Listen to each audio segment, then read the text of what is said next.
Good morning, ladies and gentlemen. I am Cheevaporn Phothong, the third year student from Rajabhat Sunandha University.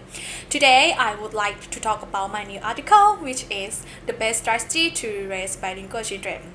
So, in my article, there are 6 parts, which are introduction, what is bilingualism, is it a good idea to raise bilingual child, language strategy, which the best strategy should I choose, and the last one is conclusion. So let's start with the introduction. In my introduction, I will talk about the second language is very necessary to live in our world today, and many parents begin to pay attention to raise their child as a bilingual child, but they don't know how to raise their child as a bilingual child, and they don't know which strategy is the best one. So in this part of this paper, I will focus on the strategy to raise a children as a bilingual children and the comparison of each strategy to find the best one. So let's move to the next part. What is bilingualism?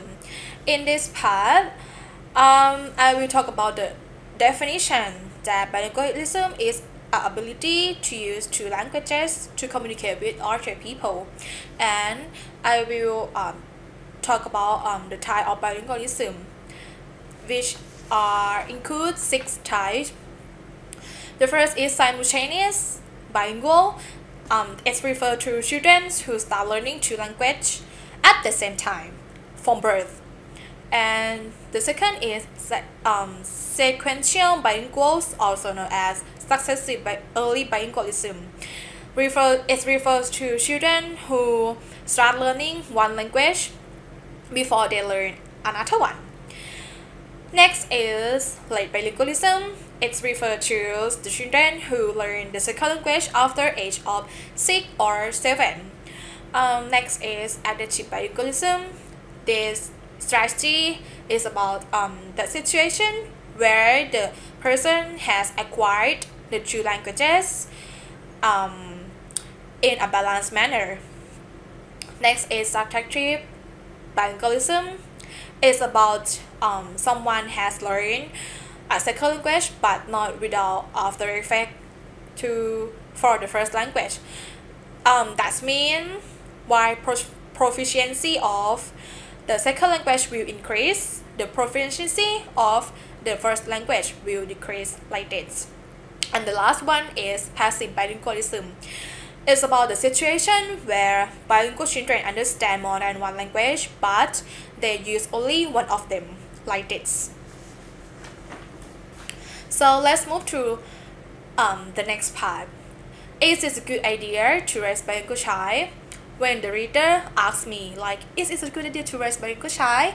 The answer is yes, because there are many benefits of bilingualism, like knowing a second language can open up a new career opportunity in the future, or using 2 languages develop abstract thinking, especially in subjects like mathematics or meta-linguistic as well, like this. Or you can see that speaking a foreign language can be highly beneficial when you travel in other country, like this. So the next part is language strategy. In this part, I will talk about the strategy which are including 3 strategy: 1 parent, 1 language, minority language at home, and time and place.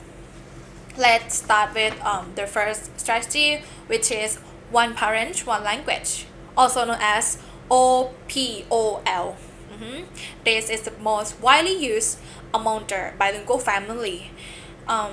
That this strategy, each parents speak 1 language to their children at all time. For example, like French mom speak only French language to their kids, while the Cuba dad speaks Spanish to their kids at all time, like this.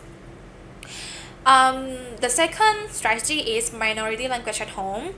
It's like situation in which the minority language is used in their home, while the majority language is acquired from the community outside their home.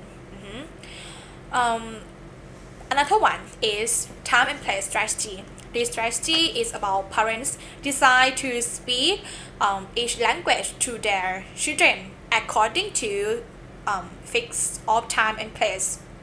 Like some families speak Spanish every Sunday, or the Chinese family speak Chinese while they're watching TV, like this.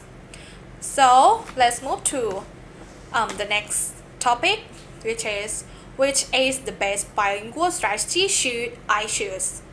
In this topic, I will talk about the advantage and disadvantage of each strategy in order to see the difference, so the reader can make a decision again.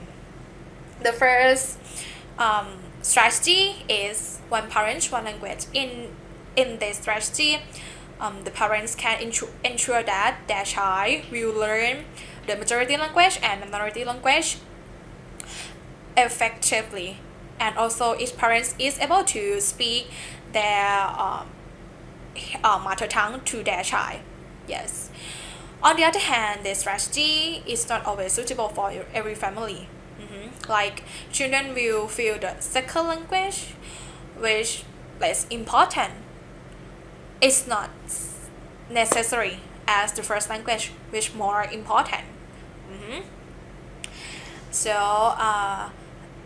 the second strategy, which is minority language at home, this strategy is suitable for family who have moved abroad to the country where the community language is different from their native language. And the last one is time and place. This strategy is suitable for single parents who want to raise their child as a bilingual child, or parents who speak more than one language with their children and want to separate the language rather than switching between them. So the last part is conclusion. To sum up, in my point of view, the best strategy to raise a bilingual children is one parent, one language, because of this is a widespread strategy and easy to understand, and it is not too much pressure on children. You will be able to see the development of your child's speaking skill, and this method will also help your child become more confident in speaking that language. Nonetheless, the writer suggests that the reader should choose the strategy that's suitable for your family and your daily life, to prevent both that parents and the children's state. It also must be attentive and vigilant to problems that may occur in the future for the happiness of raising bilingual children and achieving the goal of being bilingual. So this is all of my article, that the topic is the best strategy to raise bilingual children. So thank you so much for watching and listening. See you next time. Bye bye.